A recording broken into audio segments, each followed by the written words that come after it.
اس کے پرفیوم کی خوشبو کمرے میں پھیلتی چلے گئی تھی۔ آپ کی اماں سائیں، کہاں ہے وہ؟ نلان نے بھی ملنا ہے ان سے۔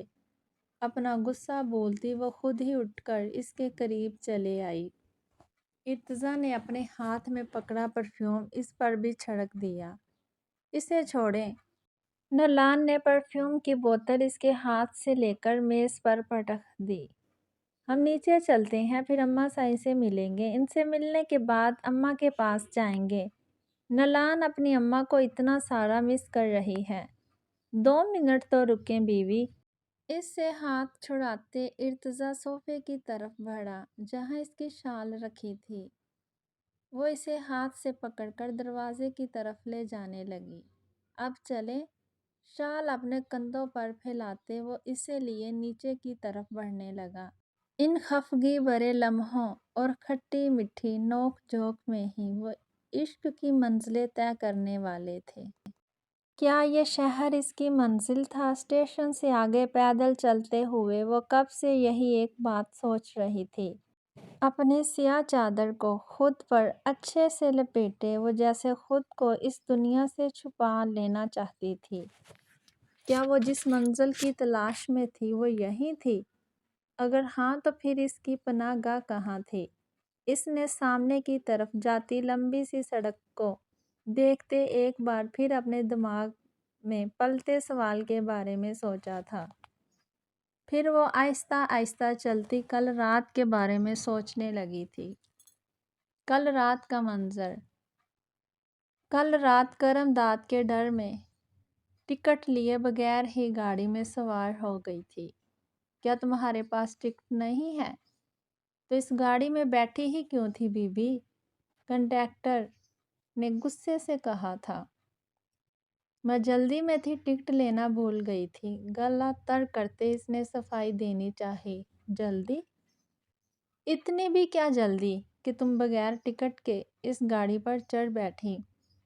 کنڈکٹر کی سخت آواز سے ہی وہ سہم گئی تھی۔ میں آپ کو پیسے دے دیتی ہوں۔ انائے نے ڈر کر اپنے ہاتھ میں تھامے پیسے اس کے سامنے کر دیے۔ پیسے دیکھتے وہ کنڈکٹر کچھ ٹھنڈا ہوا۔ چلو پیسے تو ہیں تمہارے پاس، مجھے تو لگا تھا تم جلدی میں پیسے لینا بھی بھول گئی۔ کنڈکٹر کے طنز پر انائے شرمندہ سی ہو گئی۔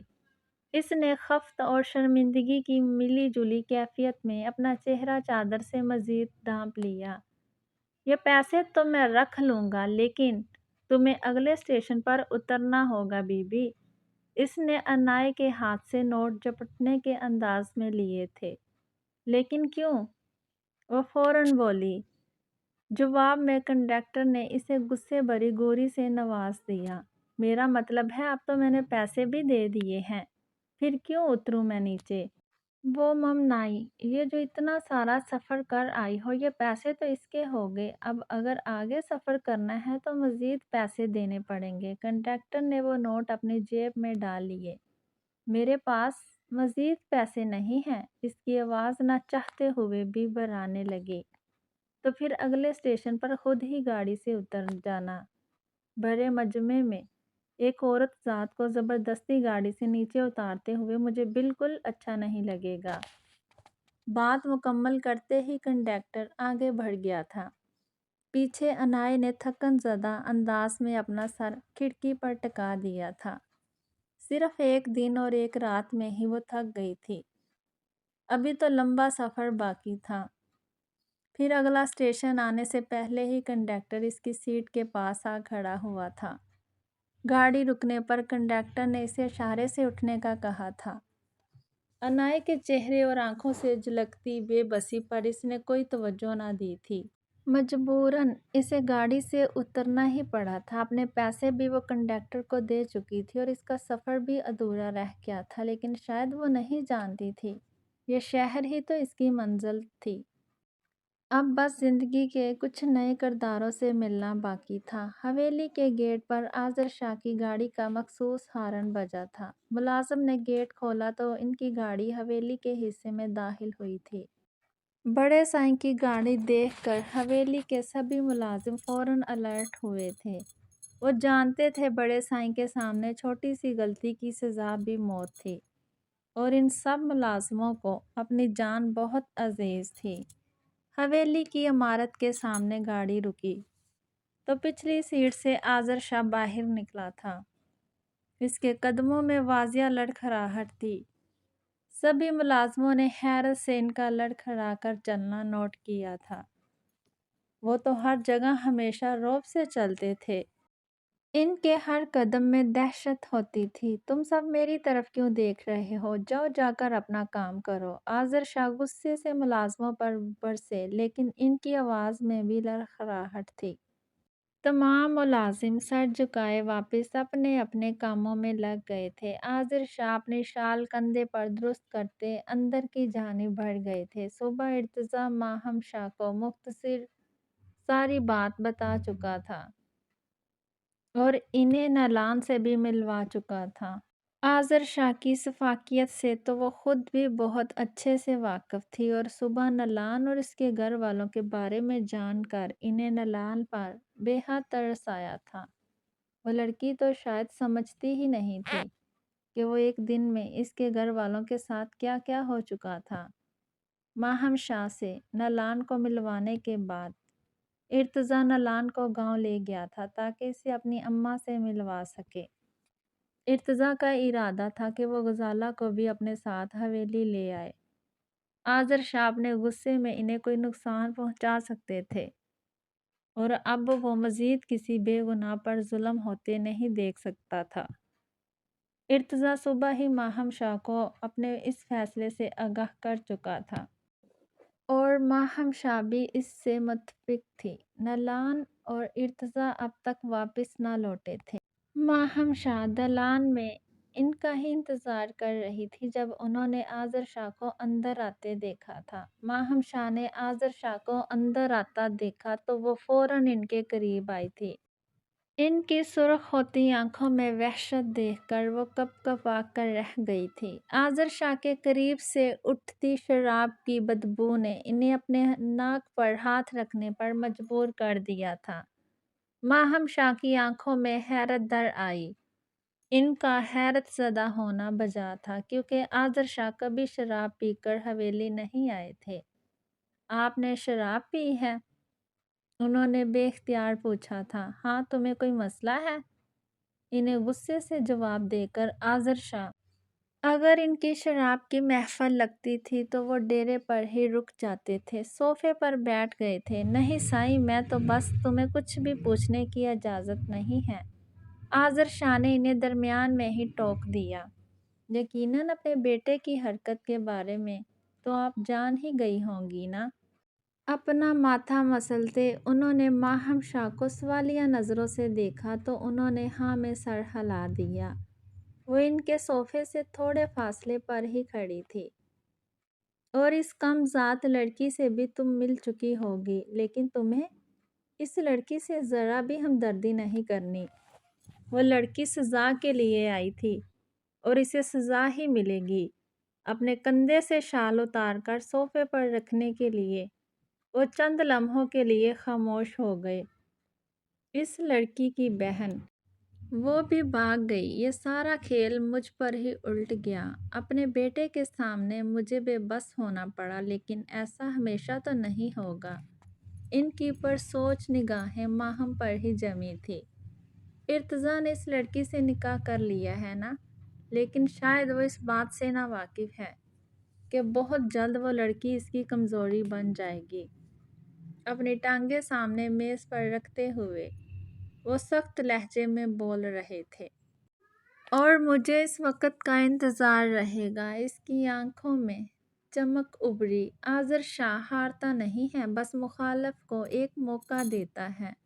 ارتضیٰ کو بھی میں نے ایک موقع دیا ہے، اپنی زندگی خوشیوں میں گزارنے کے لیے چند لمحے دیے ہیں۔ بہت جلد میں اس سے اس کی خوشیاں چھین لوں گا۔ وہ صوفے سے اٹھ کھڑے ہوئے اور اپنی آرام گاہ کی جانب بڑھنے لگے۔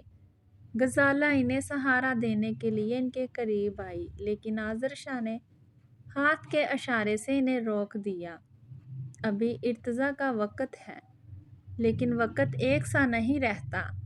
بہت جلد میرا وقت آئے گا اور میں اپنے وقت کا انتظار کروں گا۔ ہاں میں انتظار کروں گا۔ کمرے کی جانب جاتے ہوئے وہ مسلسل بڑبڑا رہے تھے۔ ماہم شاہ اپنی نم آنکھیں صاف کرتی وہیں صوفے پر ہی بیٹھ گئی۔ کمرے میں جانے کا ان کا کوئی ارادہ نہ تھا۔ اپنی انا اور شفافیت کے لیے ایک باپ اپنے بیٹے کا ہی دشمن بن بیٹھا تھا۔ انائے اپنی سوچوں میں گم اسٹیشن سے کافی آگے نکل آئی تھی۔ ہر طرف مغرب کی اذانوں کی آواز گونجنے لگی تھی اور اندھیرا پھیلنے لگا تھا۔ چلتے چلتے وہ شہر کے جس حصے میں آ گئی تھی وہاں اندھیرا ہونے کی وجہ سے اب رش کافی کم تھا۔ ویران سڑک پر خود کو سیاہ چادر سے ڈھکے آگے بڑھتی ہوئی وہ اندھیرے کا ہی حصہ معلوم ہوتی تھی۔ انائے نے اپنے ارد گرد کا جائزہ لینے کے لیے چاروں طرف نظریں گھمائیں تھیں۔ اس سڑک پر اکا دکا لوگ تھے جو اب اپنے گھروں کی لوٹنے لگے تھے۔ دائیں طرف ہی ایک چھوٹا سا پارک تھا۔ انائے میں اب مزید پیدل چلنے کی سخت نہ تھی، اسی لیے اس نے پارک کی جانب اپنے قدم موڑ دیے۔ اس کا ارادہ کچھ دیر بیٹھ کر اپنی ٹانگوں میں ہوتی تھکن دور کرنے کا تھا۔ نہ جانے اس انجان شہر میں اسے کتنا خوار ہونا تھا۔ پارک میں سنگی بینچ پر بیٹھتے ہوئے اس نے اپنی چادر میں خود کو اچھی طرح چھپانا چاہا تھا۔ اس تھرتھراتی سرد رات میں اسے بس ایک چادر کا ہی سہارا تھا۔ اپنے ہاتھوں کے ایک دوسرے میں باہم مسلتے اس نے جیسے انہیں حدت پہنچانی چاہی تھی۔ چند پل ایسے ہی سڑک کے تھے۔ وہاں موجود ایک دو لوگ بھی اب وہاں سے جا چکے تھے۔ بس وہاں صرف انائے رہ گئی تھی۔ وہ جاتی بھی تو کہاں، اس کے پاس تو کوئی گھر ہی نہیں تھا۔ ہوا کے دوش پر ہلتے پتوں کی آواز کے علاوہ وہاں کوئی آواز نہ تھی۔ اس سکون بھرے ماحول میں انائے نے اپنی آنکھیں موندنی چاہی تھی، لیکن اپنے پیچھے سے آتی قدموں کی آواز پر اس نے فوراً اپنی گردن پیچھے کی طرف کی تھی۔ اپنے پیچھے تین لڑکوں کو خود سے قریب آتا دیکھ اس کی آنکھوں میں یکدم خوف چھایا تھا۔ وہ لڑکے اسے اکیلا دیکھ اس کے قریب آ رہے تھے۔ ان لڑکوں اور انائے کے درمیان چند قدموں کا فاصلہ تھا۔ انائے وہاں سے بھاگ سکتی تھی، ہاں وہ بھاگ سکتی تھی۔ اس کے دماغ میں خیال آیا اور پھر اس نے فوراً اس خیال پر عمل کیا تھا۔ وہ اپنی پوری رفتار سے پارک کے گیٹ کی طرف بھاگی تھی۔ وہ لڑکی بھاگ رہی ہے، شانی پکڑ اس کو۔ اس نے اپنے پیچھے سے ایک لڑکے کی آواز سنی تھی، پھر اپنی طرف بڑھتے تیز قدموں کو بھی اس نے واضح محسوس کیا، لیکن اسے رکنا نہیں تھا، اسے بس بھاگنا تھا اور وہ بغیر پیچھے دیکھے بس بھاگتی جا رہی تھی۔ ایک جوتا تو کل رات ہی گاؤں سے بھاگتے وقت اتر گیا تھا اور دوسرا اب ٹوٹ چکا تھا۔ وہ کینکروں سے بھری سڑک پر ننگے پیر ہی بھاگتی جا رہی تھی۔ وہ دیکھو وہ جا رہی ہے لڑکی، پکڑو اس کو، ہم یہ ہاتھ آیا شکار گنوا نہیں سکتے۔ ان لڑکوں کی غلاظت بھری باتیں اور ان کے قدم انائے کا پیچھا نہ چھوڑ رہے تھے۔ بھاگتے بھاگتے وہ اچانک رکی تھی۔ صرف ایک سیکنڈ کے لیے اس نے پیچھے کی طرف دیکھا تھا۔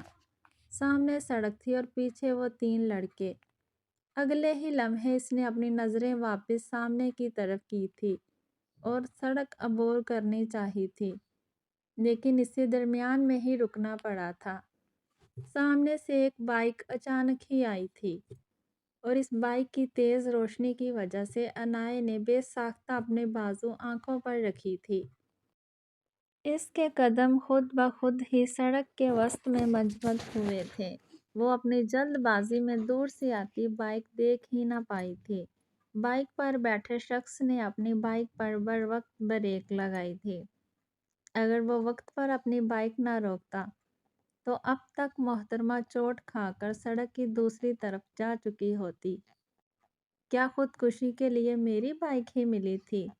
اپنے سر سے ہیلمٹ اتارتے ہوئے وہ غصے سے دھاڑا تھا، لیکن سامنے موجود شخصیت کو دیکھ کر اس کی زبان گنگ ہوئی تھی، یا اللہ آپ میرے ساتھ ایک بار پھر ایسا نہیں کر سکتے۔ اس کی بڑبڑاہٹ انائے نے بخوبی سنی تھی، تبھی اس نے آہستہ سے اپنا بازو آنکھوں سے ہٹایا تھا۔ تم؟ انائے کا حال بھی سامنے موجود شخص سے مختلف نہ تھا۔ اس کے دماغ کے پردے پر چند دن پہلے رونما ہوا واقعہ زور و شور سے لہرایا تھا۔ چند دن پہلے معمول کے مطابق انائے کالج سے واپس گھر جا رہی تھی۔ اس کی آنکھیں تو گزرے مناظر پر جمی تھیں، لیکن دماغ اپنی ہی سوچوں میں الجھا ہوا تھا۔ نالان کی ذہنی حالت گھر کی غربت اور گاؤں میں دن بدن بڑھتے ظلم کی نت نئی داستانیں ہی سے ذہنی طور پر تھکا رہی تھی۔ وہ اپنی سوچوں میں اس قدر بیزی تھی کہ اپنے سامنے سے آتی بائیک کو دیکھ ہی نہ پائی تھی۔ شاید بائیک پر بیٹھا شخص بھی اسے نہ دیکھ پایا تھا۔ نتیجتاً بائیک اور انائے کا زوردار تصادم ہوا تھا۔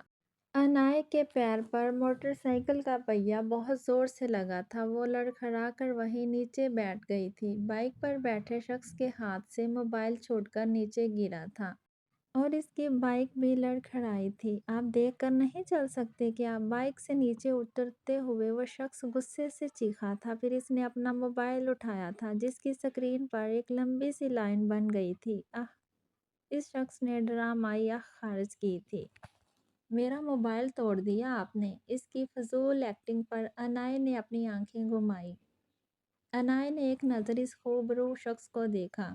بلیک جینز اور بلیک شرٹ کے ساتھ لیدر کی جیکٹ پہنے، آنکھوں پر سیاہ گلاسز لگائے وہ شخص اسے اپنے حواسوں پر چھاتا محسوس ہوا تھا۔ آپ کی وجہ سے میرا پاؤں پر چوٹ لگی ہے اور آپ کو اپنے موبائل کی پڑی ہے، انائے احتجاجاً چلائی۔ ہاں، آپ کو ہی خودکشی کرنے کا شوق تھا اور اپنے اس شوق کو پورا کرنے کے لیے آپ میری بائیک کے آگے آ گئی۔ اس میں میرا کیا قصور ہے؟ مسکین سی شکل بنا کر کہتے ہوئے وہ اس کے ساتھ نیچے آ بیٹھا۔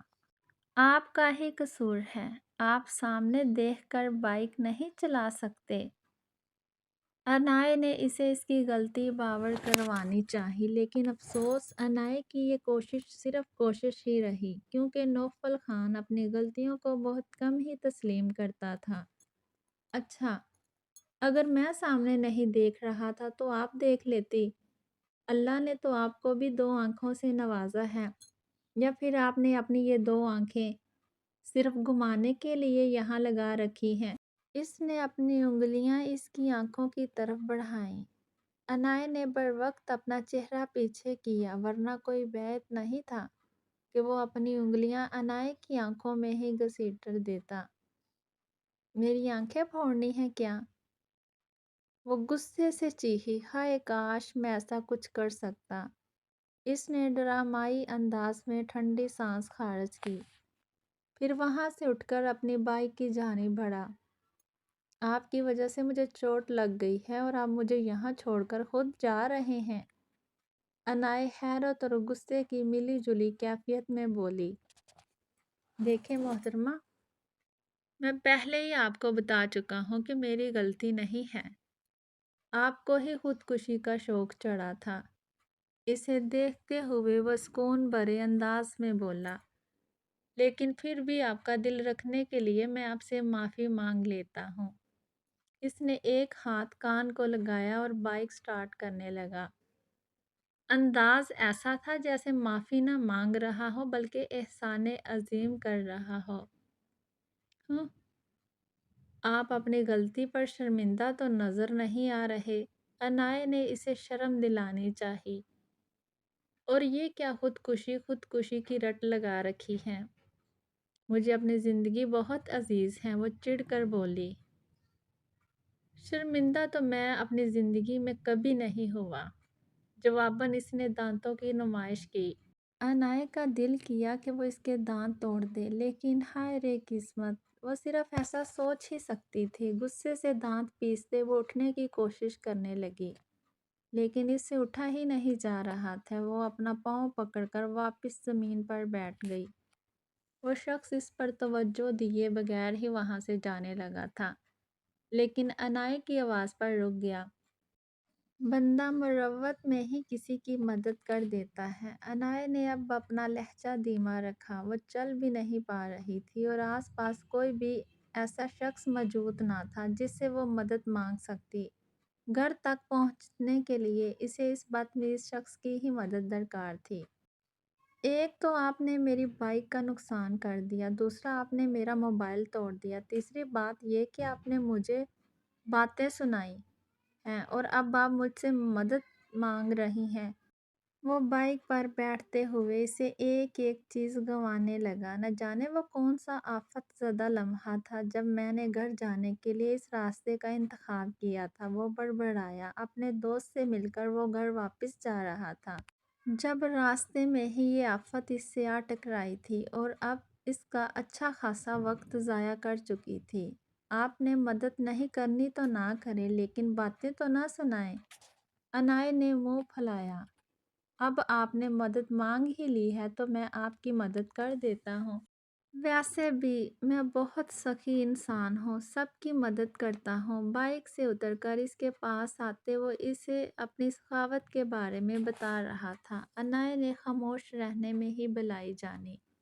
اس کے قریب آ کر اس نے انائے کو سہارے سے اٹھایا، پھر اسے لیے بائیک کی جانب بڑھا۔ اسے بائیک کے نزدیک کھڑا کر کے وہ خود بائیک پر بیٹھا اور بائیک سٹارٹ کی۔ انائے اس کے پیچھے بائیک پر سوار ہو گئی۔ ان دونوں کے درمیان واضح فاصلہ تھا۔ ویسے بندہ ناچیز کو نوفل خان کہتے ہیں۔ اس کے گھر کے جانب جاتے ہوئے اس شخص نے اپنا تعارف پیش کیا تھا، لیکن انائے نے اس پر کوئی توجہ نہ دی تھی۔ اسے اس شخص کے تعارف سے کوئی سروکار نہ تھا۔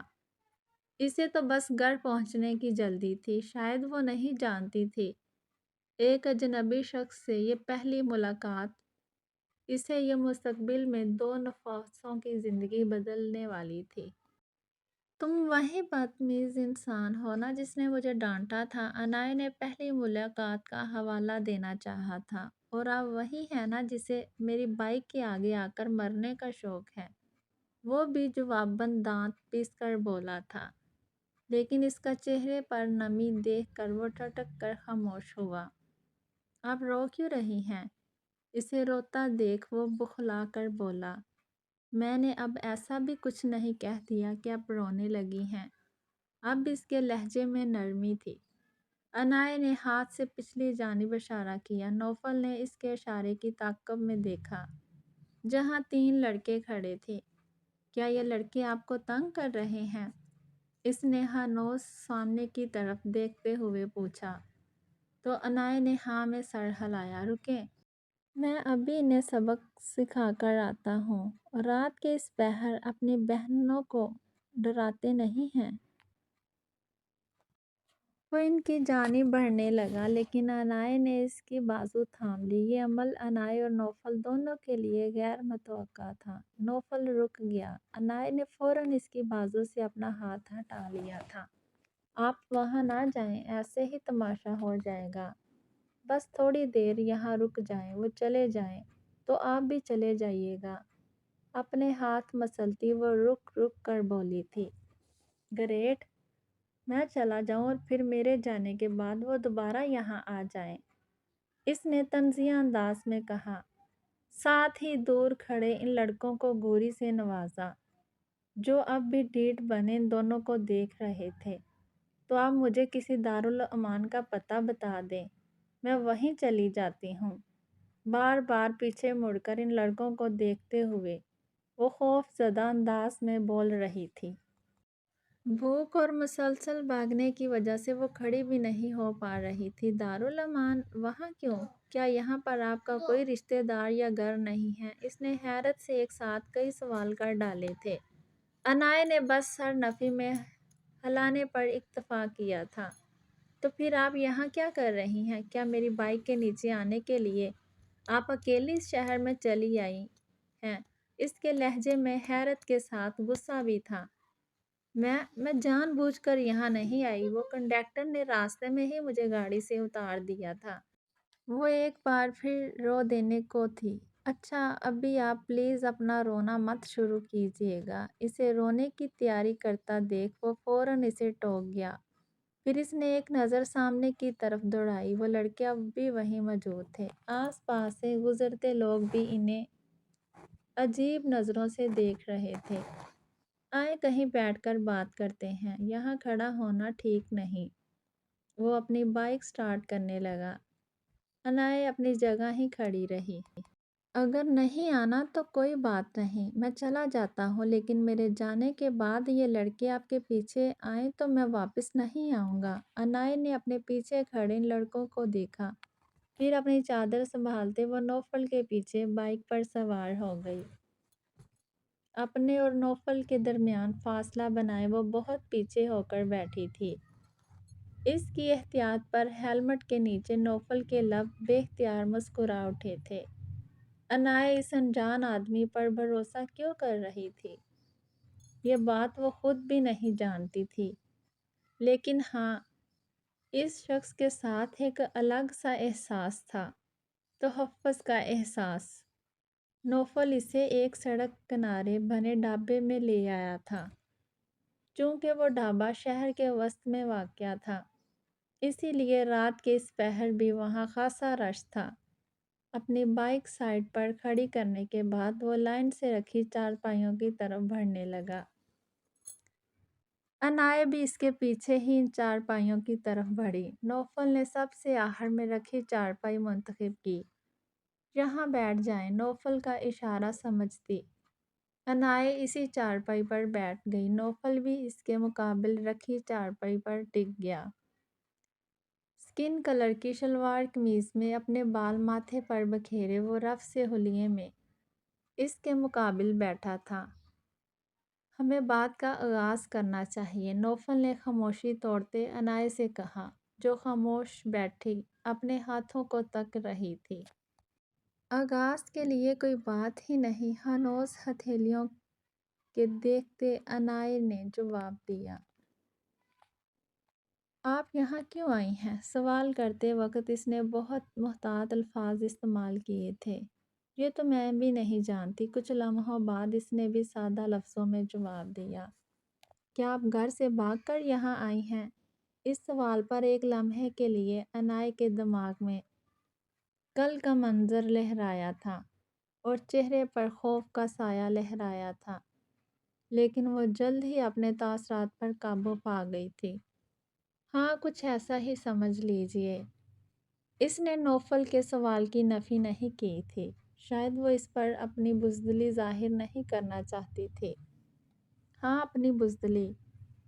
اگر وہ بہادر ہوتی تو شاید حالات کا مقابلہ کرتی۔ اور میں جو کچھ سمجھ رہا ہوں، کیا آپ اس کی نفی کرنا چاہیں گی؟ نوفل نے اس کے چہرے پر نظریں جمائے پوچھا تھا۔ نہیں، مجھے لگتا ہے اب اپنے لیے کچھ بھی بولنا بیکار ہے۔ انائے کا چہرہ ہر تاثر سے بے نیاز تھا۔ اس کے جواب پر نوفل نے اپنا ہاتھ بالوں میں پھیرا۔ پیشانی پر گرے بالوں میں ہلکی سی حرکت ہوئی تھی۔ چھوڑیں اس بات کو، یہ بتائیں اب آپ کہاں جائیں گی؟ اس نے بات بدلنی چاہی۔ دارالامان، اس نے یک لفظی جواب دیا۔ جانتی بھی ہیں آج کے دور میں دارالامان کا ماحول کیسا ہے؟ انائے کی بار بار ایک ہی رٹ سے وہ تھوڑا چڑھ کر بولا تھا۔ میرے گاؤں سے تو اچھا ہی ہوگا۔ ان لفظوں کو وہ صرف سوچ ہی سکی تھی، اور زبان سے جو لفظ ادا ہوئے تھے وہ اس کی سوچ سے سراسر مختلف تھے۔ شاید اب مجھے کچھ بھی جاننے کی ضرورت نہیں ہے، میرے پاس کوئی ٹھکانہ نہیں ہے۔ اس نے اپنی ہتھیلیاں آپس میں رگڑیں، پھر ایک نظر اپنے سامنے بیٹھے خوبرو شخص کو دیکھا۔ یہاں میں کسی کو جانتی نہیں ہوں، اور ان حالات میں میرے لیے دارالامان ہی بہتر پناہ گاہ ہے۔ اس کی آنکھوں میں دیکھتے انائے نے جیسے اسے اپنا موقف سمجھانا چاہا تھا۔ اوہ، میں آپ کو وہاں نہیں جانے دوں گا۔ نوفل نے سختی سے نہ میں سر ہلایا۔ تو کیا آپ مجھے اپنے گھر لے جانے کا ارادہ رکھتے ہیں؟ انائے نے اپنی آنکھوں کو سکیڑا تھا۔ ویسے میرا ایسا کوئی ارادہ نہیں تھا، لیکن اس بات پر غور کیا جا سکتا ہے۔ نوفل کی بات پر عنائی کی آنکھوں میں حیرت اتری۔ میں رات کے اس پہر آپ کے ساتھ آپ کے گھر جاؤں گی اور یہ معاشرہ میرے بارے میں کچھ نہیں سوچے گا، کچھ نہیں کہے گا۔ ایسا بھلا کیسے ممکن ہے؟ وہ بے بسی سے مسکرائی، لیکن آنکھیں اس کی مسکراہٹ کا ساتھ نہ دے رہی تھیں۔ ڈھابے کی عمارت پر لگے بلب سے ہلکی ہلکی سی روشنی چادر کے ہالے میں سے نظر آتے اس کے آدھے چہرے کا احاطہ کرنے کی کوشش کر رہی تھی۔ میں رات کے اس پہر آپ کے ساتھ آپ کے گھر جاؤں گی اور یہ معاشرہ میرے بارے میں کچھ نہیں سوچے گا، کچھ نہیں کہے گا۔ ایسا بھلا کیسے ممکن ہے؟ وہ بے بسی سے مسکرائی، لیکن آنکھیں اس کی مسکراہٹ کا ساتھ نہ دے رہی تھی۔ ڈھابے کی عمارت پر لگے بلب سے ہلکی ہلکی سی روشنی چادر کے ہالے میں سے نظر آتے اس کے آدھے چہرے کا احاطہ کرنے کی کوشش کر رہی تھی۔ اور کیا آپ کو اس بات کا احساس بھی ہے کہ آپ کے گھر والے مجھے آپ کے ساتھ دیکھ کر کیا کچھ سوچیں گے؟ اس کی آواز بھرا گئی۔ وہ کچھ نہیں سوچیں گے۔ نوفل نے اس کا یہ اعتراض بھی رد کرنا چاہا اور معاشرہ وہ کچھ بولنے ہی لگی تھی جب نوفل نے اس کی بات درمیان میں ہی کاٹ دی۔ آپ گھر سے بھاگ ہی چکی ہیں تو اب آپ کو معاشرے کی فکر کرنے کی ضرورت نہیں ہے۔ میں بھاگی نہیں ہوں، بلکہ مجھے مجبور کیا گیا ہے۔ اس بات پر تو وہ تڑپ ہی گئی تھی۔ فوراً اپنا چہرہ اٹھاتے ہوئے اس نے بھرائی آواز میں اپنی صفائی دینی چاہی۔ معاشرہ تو آپ کی مجبوری نہیں دیکھے گا۔ نوفل کی بات کڑوی ضرور تھی، لیکن وہی حقیقت تھی، اٹل حقیقت۔ عنائی کا چہرہ پل بھر کے لیے سفید ہوا۔ لیکن آپ کی یہ وجہ ختم کرنے کے لیے میرے پاس ایک آئیڈیا ہے۔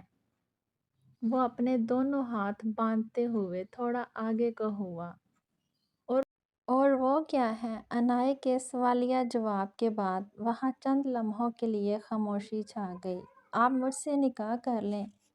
چند ساتوں بعد نوفل کی آواز وہاں گونجی تو عنائی نے حیرت سے اس کی طرف دیکھا۔ آپ جانتے بھی ہیں آپ کیا کہہ رہے ہیں؟ اسے نوفل سے اس بات کی ہرگز توقع نہ تھی۔ جی میں جانتا ہوں اور میں آپ سے نکاح کرنا چاہتا ہوں۔ اس کی سنجیدہ آواز اور اٹل لہجہ دیکھ کر عنائی نے جھرجھری لی۔ لیکن میں ایسا کچھ نہیں چاہتی اور نہ میں ایسا کچھ کروں گی۔ عنائی نے نفی میں سر ہلایا۔ تو پھر ایسے ہی میرے ساتھ میرے گھر چلیں۔ دارالامان تو میں آپ کو کسی صورت نہیں جانے دوں گا۔ نوفل کی اگلی تنبیہ کرنے والے انداز میں اوپر کو اٹھی تھی۔ اب میری بات سمجھ نہیں رہے یا سمجھنا نہیں چاہتے؟ لہجے سے بے بسی چھلکنے لگی۔ میں سب کچھ سمجھ رہا ہوں۔ آپ بھی میری ایک بات سمجھیں۔ نوفل نے نرم لہجہ اپنایا۔ نکاح کر لیں مجھ سے، پھر آپ کو اس معاشرے کی بھی فکر نہیں کرنی پڑے گی اور دارالامان میں پناہ بھی نہیں لینی پڑے گی۔ وہ اسے آہستہ سے اپنی بات کا پس منظر سمجھانے لگا۔